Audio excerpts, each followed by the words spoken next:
هنعمل قرص بالعجوة بطريقة سهلة تنفع للفطار وتنفع للأطفال للمدرسة، إن شاء الله تعجبكم. ويلا نشوف الطريقة. دلوقتي هنعمل مع بعض القرص بعجوة. حاطة هنا ربع كوباية سكر وشوية مية وقد معلقة خميرة وشوية سمسم، وسبتهم لما سبتهم مع بعض شوية. ماشي. ودلوقتي هحط الدقيق. دلوقتي مش الدقيق، هحط شوية زيت، قد ربع كوباية زيت كده، ومعلقة سمنة كبيرة. انا مش هخليها ناعمة قوي، مش هحط لها سمنة وزيت كتير. يلا تعالوا نشوف هنعمل ايه. دلوقتي انا حطيت السمنة والزيت وقد معلقة خل. ماشي. هقلبهم كويس عشان السمنة تدوب. ماشي. وهحط لها شوية لبن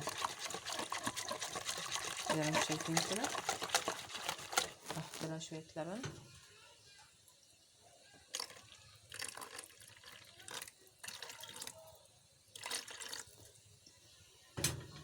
وافضل اقلب فيها كده لحد ما كل المكونات تختلط مع بعضها. انا ضربت المقادير زي ما انتم شايفين كده لحد ما اختلطت كلها ببعضها، السوائل اختلطت كلها ببعضها. ودلوقتي هضيف الدقيق ورشة ملح صغيرة ورشة ملح صغيرة ومعلقة صغيرة بودر. ماشي. وهقلبها كويس وهفضل احط دقيق لحد ما تبقى معايا عجينة ما تكونش ناشفة ولا طرية، وفي نفس الوقت ما تكونش بتلزق في الايد. ماشي. وهوريكم برضو لما اعملها. زي ما انتوا شايفين كده انا دلوقتي بضيف لها دقيق، هي لسه عايزه تتعجن كويس، ولو محتاجه دقيق برضو هحط لها لحد ما تلم معايا وتكون ديت نهايه العجينه معانا. بصوا، تكون طريه وفي نفس الوقت ما بتلزقش في الايد زي ما انتوا شايفين كده. وشوفوا البلاستيكه ما فيهاش عجين خالص. ماشي. يلا هسيبها بقى دلوقتي تخمر وهرجع لكم تاني لما نيجي نحشيها. ودلوقتي العجينه خمرت معانا. ماشي. وجهزت العجوه وكان عندي حته ملبن برضو عملتها. ماشي. هشكلها وارجع اوريها لكم شكل القرص بعد ما شكلتها. طبعا حشيها عجوه وفي محشي ملبن. طبعا هسيبها تخمر بقى شويه وبعد كده هسويها. وبيكون ده شكل القرص معاكم بعد ما خمرت. دلوقتي انا هشغل الفرن واخليها في على اخر رف لتحت. ماشي. وهوطي من فوق واخلي من تحت وسط. ماشي.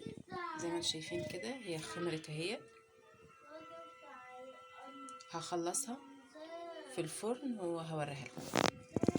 وبيكون دي شكل القرص. ايه رأيكم فيها؟ شوفوا طرية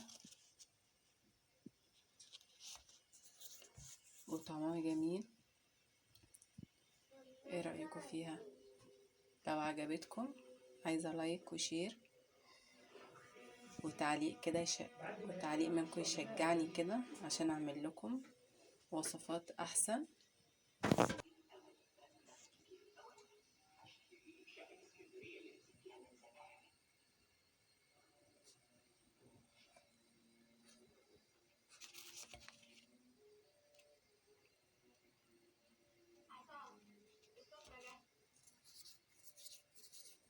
يا رب تكون عجبتكم وبالهنا والشفا للي هياكل.